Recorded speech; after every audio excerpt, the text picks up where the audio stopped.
Bonjour les toqués du tic-tac. Salut. Ah bah ouais, et voilà, comme d'habitude, elle se fait remarquer, comme à la montre de l'année. T'as fait le signe? Non, j'ai même pas fait le signe, c'est ça? J'arrive pas à le faire, ça m'énerve. Mais bien, tu sais, eh ben voilà, ça c'est une bonne idée. Je vais téléporter mes invités et toi, je vais te téléporter aussi tout à l'heure. Donc voilà, nous avons eu, avec Chloé, une idée géniale. On en a une tous les 10 ans. 10 ans. Enfin, où j'en ai Et une tous voilà. les 10 ans, c'est ce que tu Non, allais dire. on en a une tous les 10 ans. On s'est dit, on parle tout le temps de montres, mais là, on va faire une émission avant Noël sur les livres qui nous ont plu Ouais. et qui parlent de montres. Et tu sais que j'adore les bouquins. Ouais. T'as fini de colorier le premier? Pas encore. Fallait pas capter. J'adore. C'est une blague que j'adore. Et là, nous sommes tombés tous les deux amoureux, et d'ailleurs, nous allons commencer par celui-là. Oui.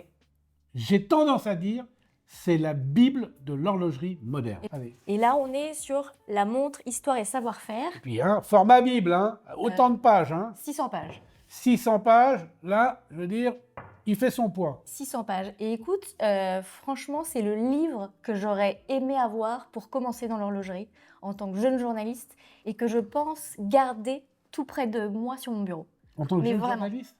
Mais il n'était pas édité il y a 50 ans. Ah, vous avez vu, elle me frappe. Vous avez vu, bah non, elle me frappe. Hein. Oh, j'hésite plus maintenant. Non, vas-y, tu peux. Franchement, mais alors d'abord, un chapeau de Marpiguet, parce que c'est un cadeau. Parce qu'en plus, il n'est pas très cher. Écoutez, on est à moins de 100 €. Je donnerai le prix dans l'article qui sera dédié sur MyWatch, évidemment. Ouais. Et franchement, c'est une mine de renseignements. Écoute, il est exceptionnel. On est plutôt sur un livre, pas un peu comme un glossaire, en fait, si tu veux. À chaque fois, si tu vas à la fin, à chaque fois, tu vas chercher. Regardez, des pages et des pages de mots, et sur chaque mot, sont répertoriées les pages. On est sur une sorte... C'est un peu une démarche encyclopédique. C'est exactement ça. Et est-ce que tu te souviens, on avait une petite histoire sur la différence, je t'avais demandé, l'étampage et l'estampage. Oui. Est-ce que tu te souviens de ça? Oui. Et en fait, j'ai trouvé la réponse. T'as trouvé là? Il n'y a pas très longtemps. En feuilletant, j'ai trouvé la réponse. Ça fait longtemps que tu n'as pas regardé mon CV, mais j'ai une formation d'historienne. Voilà, pour l'histoire. Ah bah là, j'en apprends une. Oh bah super. Mais ça m'étonne pas. Elle fait tout le temps des histoires. Ça m'étonne pas. Et en fait, ce livre est bourré d'anecdotes historiques sur les origines d'Audemars Piguet, etc. à chaque chapitre. Et donc ça, c'est super intéressant et c'est super ludique et très accessible. Mais je le trouve très accessible. Je donne un petit exemple. Là, on est dans l'histoire des cadrans, hein, et les écritures de cadrans. Donc déjà, plein d'illustrations. Et puis on a les décalques, hop, les appliques, hop, les spécialités qui sont complètement différentes, les mailles, les signatures, etc., les cadrans affichage spéciaux, les cadrans en pierre, et des rencontres avec des gens qui font l'horlogerie.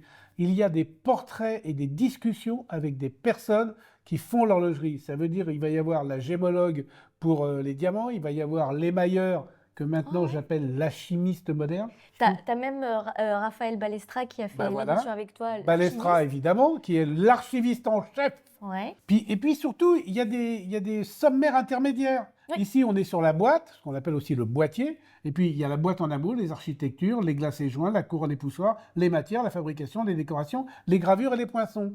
Donc, vous avez vraiment tout. Je crois, franchement, ils n'ont rien oublié. Et puis, ils ne se sont pas privés de mettre quand même quelques photos de bombasses, hein, avec le dernier Cupé, là, quand même. Et Cupé qui a gagné le GPAG. Le GPAG, et oui, tout à fait. Il a gagné le GPAG dans sa configuration, on va dire, normale, et il a gagné la montre de l'année dans sa configuration squelette, mais pas avec le même calibre. Voilà. Et au-delà du contenu, moi, c'est surtout aussi le design du bouquin. Je le trouve ultra coloré, il est facile d'accès. Et il est différent, tu sais, on appelle ça des coffee table books, je sais pas, tu sais, les livres. Le coffee table book, oui. Oui, parce que c'est entre le magazine et le livre, le coffee table book. Là, c'est un vrai livre. C'est un vrai bouquin, c'est un vrai livre de chevet. C'est un livre de table de chevet. Voilà. Tous les soirs, pendant 600 jours, 2 ans, vous lisez une page. Et après, vous en savez bien plus que moi. T'as cru qu'il allait dire que toi, vous. Donc, non, mais moi, il va être à côté du bureau, ça c'est certain. Franchement, C'est vraiment très sympa. J'accentue aussi le fait, au niveau du prix, c'est franchement, par rapport au bouquin, Ouais. je trouve assez. Ils ont fait Évidemment, certains nous diront petit c'est tour quand de même une force aussi, somme quand pour même. un livre, mais bon, ça parle même de la restauration des montres, ça parle même de l'énergie qui sert à faire mouvoir les calibres. Il y a tout, voilà, à offrir, à s'offrir et à consulter régulièrement. Voilà. Un des plus beaux, c'est pour ça qu'on a commencé, si ce n'est le plus beau, un des plus beaux livres Un gros coup de de cœur, en cette tout fin cas. d'année, édité chez Flammarion.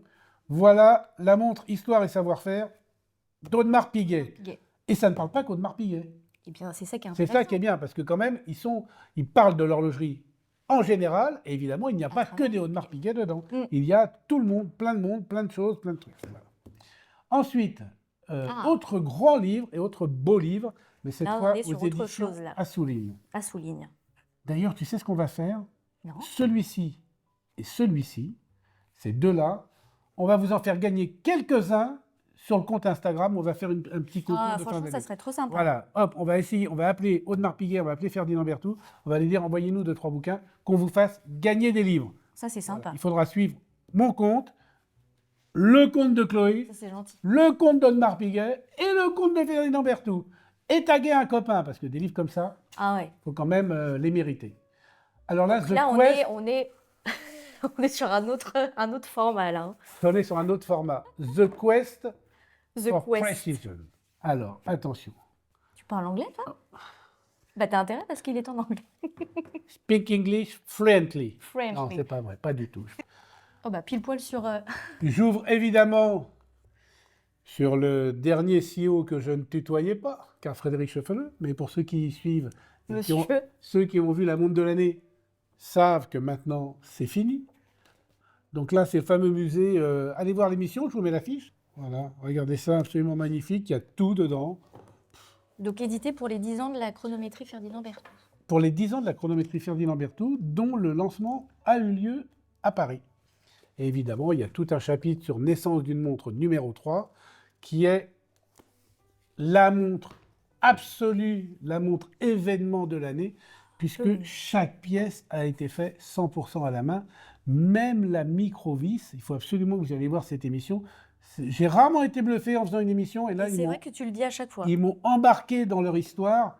Et Ferdinand Berthoud, horloger du roi, évidemment, il était horloger de marine, faisait des grandes horloges de marine qu'on mettait sur les bateaux. Franchement, une des émissions de l'année, je trouve. Ouais. Ah, une des émissions de l'année, Franchement, oui. génial. Tiens, regarde, enfin, en tout cas pour je moi. remets le livre exactement là. Voilà, ces deux livres-là seront donc à gagner sur Instagram. Mais on ne va pas faire toute l'émission sur ces deux livres, donc je tire disparaître.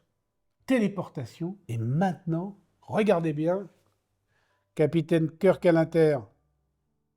Oui, vous pouvez la garder. Si elle ne revient pas, c'est pas grave. Je plaisante. Téléportation. Évidemment que je vais la faire revenir, c'est ma muse, même si de temps en temps, elle ne m'amuse pas. Et maintenant, c'est Judicaël, évidemment, le journaliste du Figaro, qui vient de commettre son deuxième opus. Capitaine Kirk à l'Inter.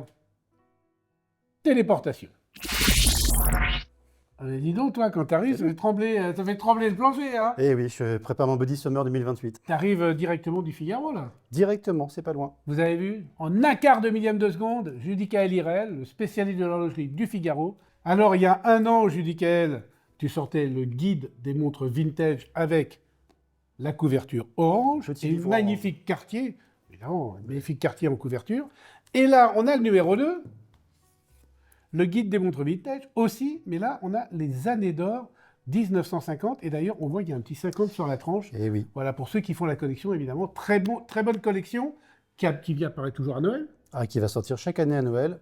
Une décennie par an maintenant. Comme le premier a très bien marché sur les montres en général, on m'a demandé qu'est-ce qu'on pourrait faire après. Et j'ai dit, écoutez, il y a tellement de choses à raconter, mais chaque époque est différente. Donc, est-ce qu'on pourrait faire un tome par an sur une décennie? 50, 60, 70, 80, 90. Toujours avant Noël, toujours la même couleur, toujours le même illustrateur, toujours la même maison d'édition. Et comme ça fait un peu la pléiade des montres vintage à la longue. C'est génial. Et puis, beaucoup de montres suisses dedans. Beaucoup de montres suisses. C'est aussi Donc, un tome de Savoie. Oh, je suis Ah désespéré. bah, je suis bien obligé de lui en faire un peu. Il n'arrête pas de m'emmerder quand on prépare les émissions. Mais pas du tout. Si. Mais non, pas le moins du monde. Bon, vas-y, présente-nous ton livre, parce que moi, je l'ai adoré. Mais Et moi, je trouve ça toujours magique de faire des livres, en fait. C'est un peu bizarre. Tu te dis, c'est moi qui l'ai fait. C'est un peu comme un bout de chou, quoi. En plus, c'est la taille d'un bout de chou. Il est un livre, petit. c'est un enfant, hein, de toute façon. Ouais, entièrement. Et je trouve que le format est super. Je trouve que d'avoir fait une couverture en bord découpé comme ça, je trouve ça Très moderne. très moderne et très chic. C'est pas moi, c'est le graphiste. Et en plus, la maquette est plutôt très bonne, très belle, c'est très documenté, c'est très aéré. Il y a des publicités anciennes, des photos Oui, nouvelles. et je pourrais finir par être vexé la longue, parce qu'à chaque fois que je discute avec des lecteurs, il y en a quand même pas mal, ils me disent « Ah, c'est super, une publicité ancienne ». Je me demande même pourquoi j'écris un livre à côté des publicités, parce qu'ils adorent voir les pubs d'époque. Et c'est sympa de voir comment, à l'époque, les marques parlaient de leurs propres montres dans ce contexte. Regarde, j'ouvre et je tombe immédiatement sur la Paul Router coup de bol. En dessin. Bonjour Georges Kern, parce que évidemment c'est Universal Genève, une marque qui va être relancée l'année prochaine. Les Voilà. illustrations de Watchonis, qui est un dessinateur horloger, sont vraiment géniales. Pour la couverture et l'intérieur, chaque fois on conclut les chapitres par un petit pas de côté sur une pièce, l'Aventura, la Paul Router, des pièces un peu spéciales, parce que les années 50, c'est quand même assez dingue. Tout est né dans les années 50, quasiment. Les montres d'explorateurs, les montres de plongée, les montres d'aviateurs, tout ça, c'est cette époque-là. Et on Mais vit aujourd'hui sur des choses qui ont C'est été l'explosion créées. de l'horlogerie. C'est ça, c'est l'âge d'or juste après-guerre et l'explosion des loisirs aussi. On va à la plage, on va à la montagne, on explore et c'est assez dingue parce que en fait, on se dit mais en fait je la connais, je la connais, je la connais. Et la seule chose que vraiment j'ai découvert assez, on y est justement, c'est cette époque des montres de cocktail et des montres féminines, c'est-à-dire des bracelets qui donnent Et l'heure. puis une créativité incroyable. Des formes incroyables, des petites pièces en or, du sertissage. Les montres de femmes à l'époque étaient juste formidables. Ce qui est dommage, c'est qu'elles ont quasiment toutes disparu parce que beaucoup ont été fondues.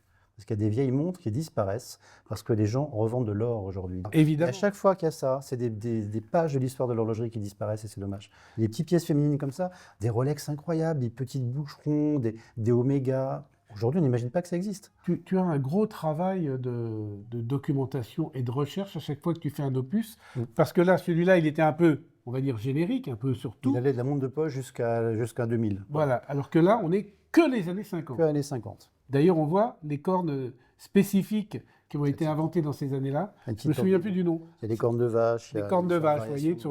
Vous trouvez des choses formidables et c'est vraiment quelque chose à offrir, même à quelqu'un qui ne s'intéresse pas à l'horlogerie. Chaque fois, je découvre des collections, des modèles, des éléments sur l'histoire. Zenith, notamment, qui produisait aussi à Besançon, qui avait une collection Port-Royal. Après, le vrai travail aussi, pour rester dans le côté très démocratique de l'exercice, c'est qu'à chaque fois, je parle des pièces connues, les grandes pièces connues, et à chaque fois, j'essaye de glisser sur « mais si vous voulez, il y a aussi ça que vous ne connaissez pas, qui a un prix abordable pour vous faire plaisir ». Parce qu'il faut quand même que l'horlogerie, c'est d'abord une passion et pas une question d'argent. Et je suis très attaché au fait qu'il y ait toujours des pièces qu'on puisse s'offrir. Et une petite marque pas connue, une petite plongeuse des années 50, pas connue, c'est quelques centaines d'euros. Tout le monde peut l'acheter. Alors qu'évidemment, oui, il y a des pièces à 100 000, 200 000. C'est pas une question de prix, c'est une question de passion. Donc après, il faut être curieux. C'est ce que tu avais dit d'ailleurs quand je t'ai interviewé à la fin de l'année, où tu as dit, moi, ce qui me plaît, c'est la montre à 100 euros comme la montre à 1 million, et je m'intéresse à tout. Et on découvre des trucs incroyables. Parce que là, par exemple, tu vois, une Serpentie, mais pas de Bulgarie. Tout à fait. C'est une Serpentie d'Audemars Piguet. Enfin bon, je ne sais pas s'il l'appelle Serpentie à l'époque. Il l'appelait Serpentie. Il l'appelait Serpentie à l'époque.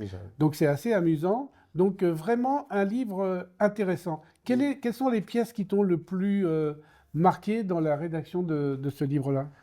Je crois que je resterai toujours amoureux de l'Aventura d'Hamilton parce que c'est le symbole des années 50, je trouve. C'est une carrosserie horlogère.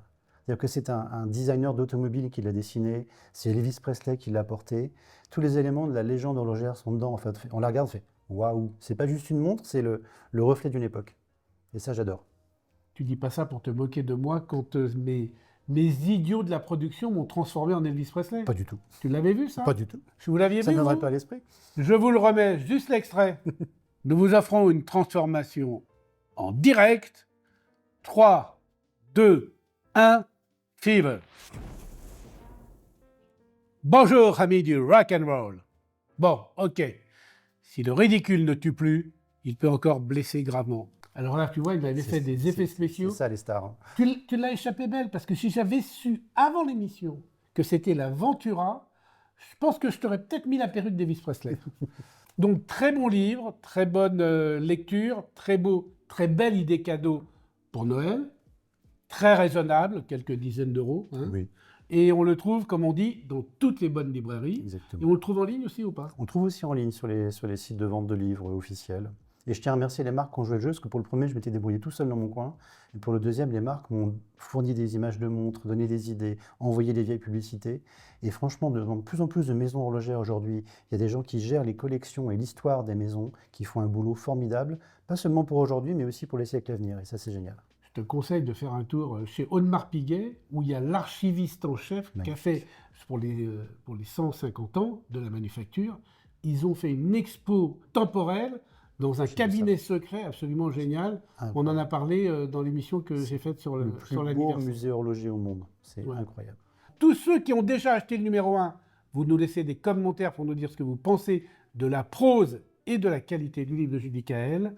Et puis maintenant, je vais te faire disparaître, puisqu'il y a Paul qui va venir en téléportation. Lui va arriver directement de The Good Life pour nous parler de son montre rare. Et maintenant, je te laisse l'honneur de dire capitaine, alors c'est pas cœur que toi tu as là, capitaine Judy à l'Inter, téléportation. Capitaine Judy à l'Inter, téléportation. Ça m'étonne toujours, je me demande par où il passe. Et là, il est retourné évidemment au Figaro. Et maintenant, évidemment, sans attendre, je vais téléporter Paul Miquel. Capitaine Kirk à l'Inter, téléportation. Ah mais ça marche bien. Alors, Judy Kael est arrivé du Figaro, toi tu arrives de The Good Life, évidemment, puisqu'on a le rédacteur en chef de The Good Life magazine lifestyle, qui n'a d'égal que le style de son rédacteur en chef, Paul Miquel, et qui vient nous présenter un livre aussi rare que ta présence, aussi rare que ton talent. Montre rare, voilà. Regardez ça un petit peu. Avec sur la jaquette, évidemment, un Daytona, un Paul Newman, pas n'importe lequel, et aussi Un quantième perpétuel de Patek Philippe, évidemment le Graal de tous les collectionneurs. je crois que le mec qui a les deux, déjà, il est Il est plutôt pas pas mal. mal. Alors vous avez vu, évidemment, vous avez une petite jaquette protectrice, un fourreau, comme on dit dans l'édition, et tu vas nous dire un petit peu.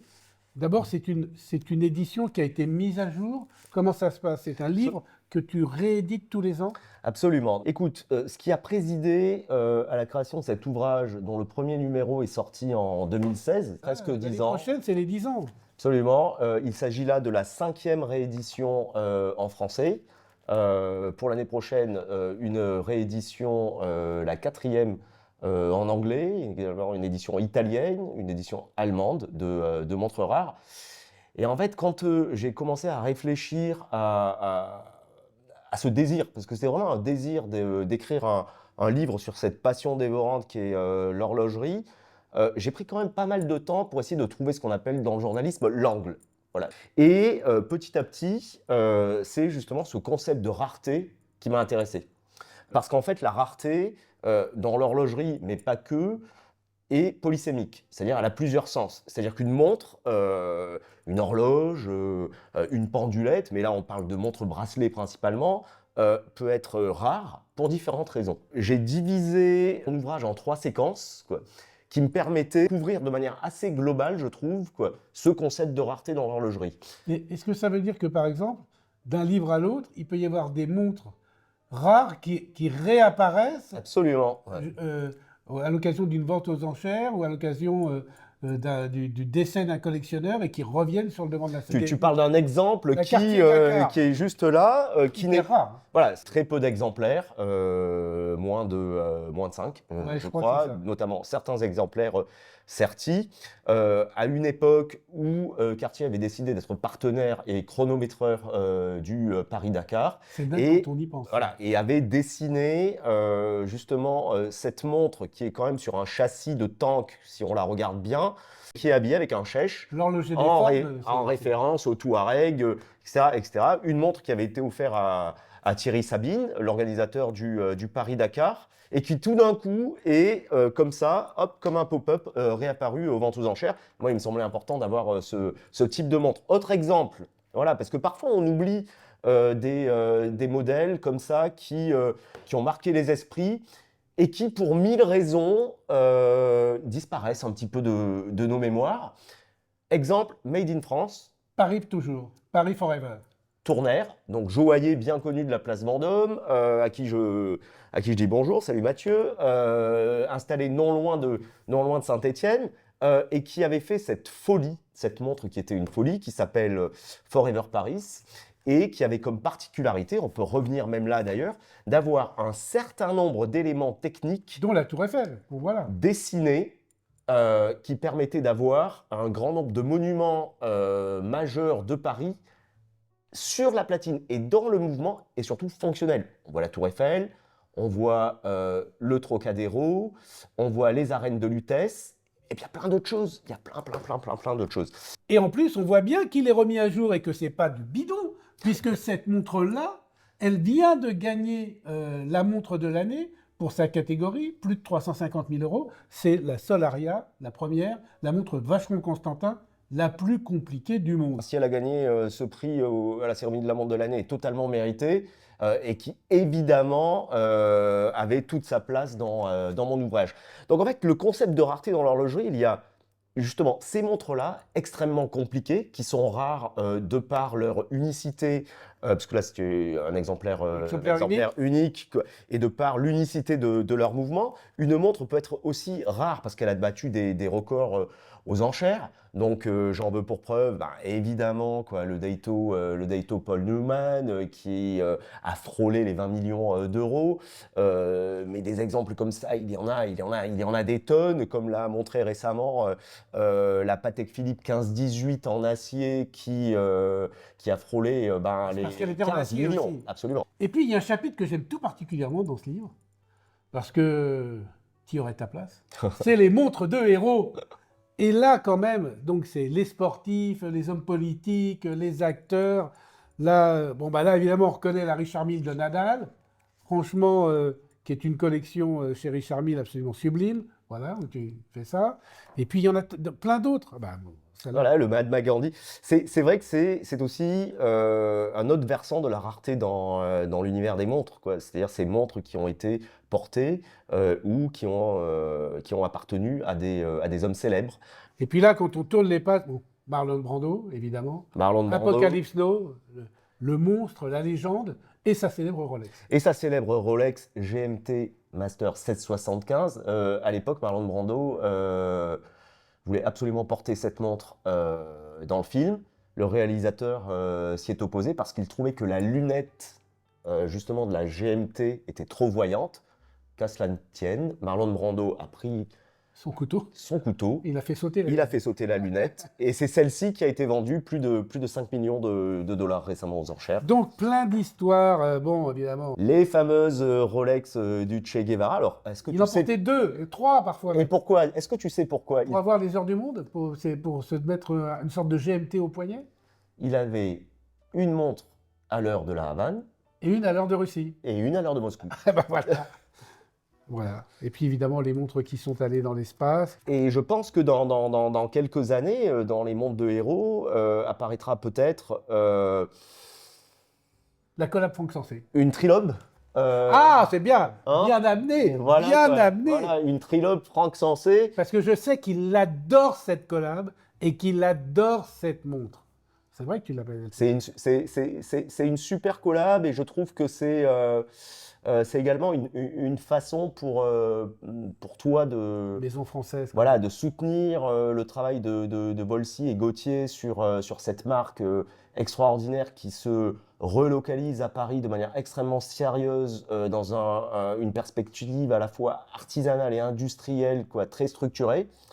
Donc, il faudrait peut-être penser, oui, à... 10 exemplaires, et ça sortira, donc elle sera disponible en juillet 2026, et il y a déjà 3 numéros qui ont été réservés.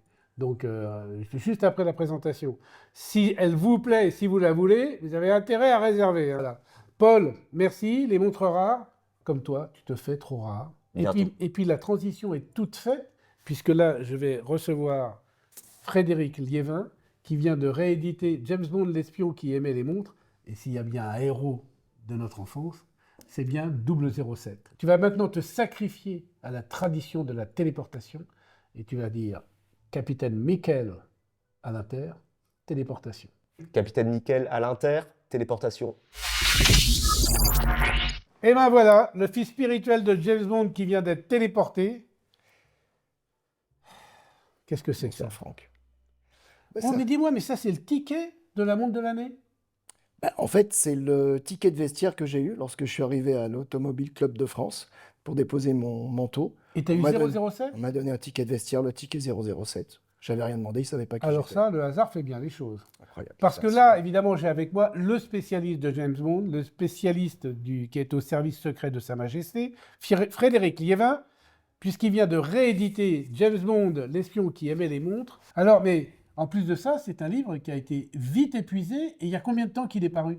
Alors, il est paru il y a 10 ans exactement. Il avait été édité à l'époque à 8000 exemplaires. Il a été épuisé vraiment très rapidement, enfin en 2 ans à peu près. Et il y a eu tout un monde de fans qui s'est créé autour du sujet parce que c'était le premier livre sur les mondes de James Bond au monde qui avait été fait avec mon nouveau partenaire financier Metaworld Productions, et de refabriquer le livre à l'identique, mais en version actualisée, améliorée, cette fois-ci en série collector, donc catégorie juridique des beaux livres, 3000 exemplaires, numérotés de 1 à 3000 par un calligraphe à la main. Et en plus, moi je le connais, il est tout le temps en train de faire des recherches. Ça veut dire qu'évidemment, il a été actualisé de plein de nouvelles histoires et anecdotes. Voilà, absolument. Non seulement il fallait l'actualiser parce que depuis 2015, il y a eu un seul James Bond, c'était No Time to Die. Et puis surtout, j'ai fait des découvertes sur le passé. J'ai fait des découvertes sur le passé. Ah, vas-y, donne-nous. Faut que tu Et nous en donnes par quelques-unes. exemple, la mise en avant de Tissot, parce que Roger Moore portait sa Tissot personnelle dans Vivre et laisser mourir. Ah bon? On s'est demandé si c'était pas une erreur de tournage, une erreur de script, une erreur d'accessoiriste, mais à un moment donné, il ne portait pas sa Submariner 5513, mais sa Tissot personnelle. Ça, j'ai toutes les preuves. La fameuse poursuite en bateau dans Vivre et laisser mourir, il a sa Tissot. Par exemple, dans Le Dangereux... bateau qui se retourne, oui. Absolument. Et dans Dangereusement Vôtre, son dernier James Bond, c'était quand même Seiko. Il y avait plusieurs Seiko fournis. Et à un moment donné, il y a eu un petit souci qui est plutôt marrant. C'est que lorsque Roger Moore, James Bond, découvre Tibet, c'est-à-dire Patrick Macnee mort dans la Rolls, en fait, on voit, il a sa propre Rolex, et non pas Seiko, or et acier, bracelet jubilé. C'est la Rolex de Roger Moore. Il faut dire que James Bond n'a pas été très fidèle dans la vie, dans les films et dans les montres. C'est Parce vrai. qu'il a eu beaucoup de marques au poignet, dont des marques, d'ailleurs toi t'en portes deux, j'ai vu quand tu es arrivé Oui. en téléportation. Ça, c'est la Seiko de Roger Moore dans Moonraker, parce que j'aime beaucoup Seiko. Et là, évidemment, je porte une Omega Speedmaster. On pourrait dire d'une certaine manière James Bond, parce qu'aujourd'hui, James Bond n'étant toujours pas remplacé, c'est toujours Daniel Craig qui a eu le rôle. Et Et on ne sait pas qui le remplace. il a eu une quand Speedmaster, même- Il y a eu quand Craig. même des petites fuites. Oui, il y a eu des fuites, mais elles sont pas bonnes. Elles sont pas bonnes? Non, elles sont pas fiables. Rien n'est Non. arrêté. Non, non. Donc, Ah bah je pensais qu'il allait vous balancer une non, petite truc. Non. non. L'événement James Bond de l'année, c'est vraiment le livre qui ressort en version actualisée. C'est Oui, pas un ça, film. ouais, il n'y a pas Voilà. d'autre- il y a pas Bah d'autre oui. événement, Bah oui. évidemment. Et donc, c'est un livre, d'abord, vous le trouverez sur MyWatch, parce que c'est vrai que Frédéric et moi, nous sommes copains, et que je lui ai dit, écoute, moi j'adore ce livre, j'adore l'histoire de James Bond. On a fait 2 émissions sur les montres de James Bond Oui. avec Frédéric. D'ailleurs, on en refera une autre, mise à jour, donc, et qui nous permettra évidemment de la publier aussi sur TF1+, puisque plaisir. maintenant, nous sommes aussi sur TF1+. Donc, on refera une émission sur les montres de James Bond, mais raconte-moi un petit peu quelles sont les nouveautés, quels sont les petits trucs que tu as appris en 10 ans. Eh ben, en 10 ans, j'ai découvert par exemple que la Breitling que Sean Connery porte dans Opération Tonnerre, c'était un modèle unique qui avait été créé par Breitling, mais pour Eon Productions. Donc en fait, l'image de cette montre, de ce modèle unique, appartient à l'histoire d'Eon Productions et pas à Breitling. C'était la Top Time, mais la Top Time transformée à l'intérieur d'un boîtier unique au monde, qui avait été perdu, retrouvé dans des greniers et vendu une fortune après expertise en enchères. C'est découvrir que Sean Connery ne s'intéressait absolument pas aux montres, qu'il n'aimait pas les montres, que c'était pour lui un calvaire que de les porter. Roger Moore, que c'était une passion pour lui. Pierce Brosnan également une passion. Daniel Craig, une passion, étant beaucoup un ambassadeur d'Omega, mais aussi un grand collectionneur de Rolex Vintage. Et on s'est rendu compte qu'il avait un petit peu fait quelques erreurs. Quand il faisait la promotion de Quantum of Solace, il avait un peu perdu la tête. Il portait que ses Rolex vintage, en fait, alors qu'il était sous contrat avec Tu vas Omega. être content, Omega. Ben non, mais ça a été corrigé après, donc c'était plutôt marrant, parce que moi, je pense qu'au contraire, parfois, la concurrence crée l'émulation. Moi, je pense que sans Stallone, Schwarzenegger n'aurait pas autant réussi, et sans Schwarzenegger, Stallone n'aurait pas autant réussi. Donc, quand on a des monuments qui se tirent un peu la bourre, c'est plutôt sympa. Puis moi, je suis un historien, je suis pas là pour défendre plus une marque que d'autres. Moi, j'aime toutes les marques, j'aime l'histoire.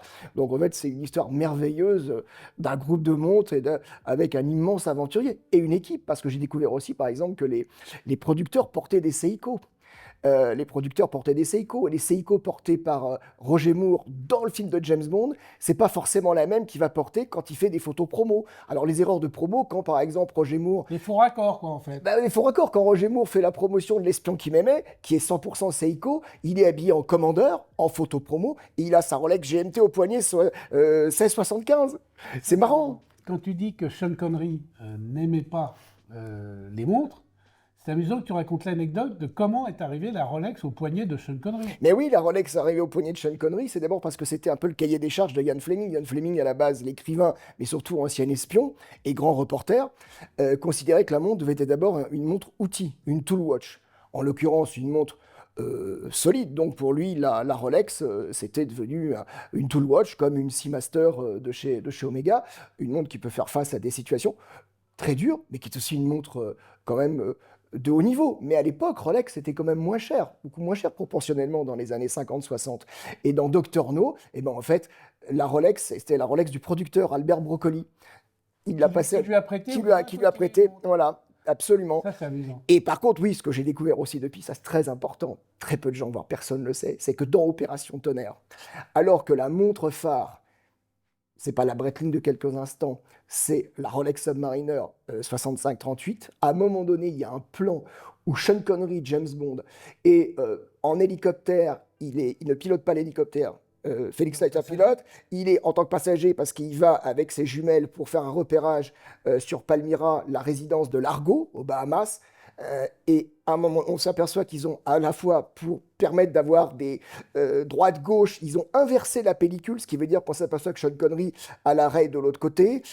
Et la montre n'est pas au bon Et poignet. en fait, non seulement la montre, elle n'est pas au bon poignet, mais on voit que c'est inversé parce que le remontoir, au lieu d'être à droite, il est à gauche. Et c'était pas une montre de gaucher.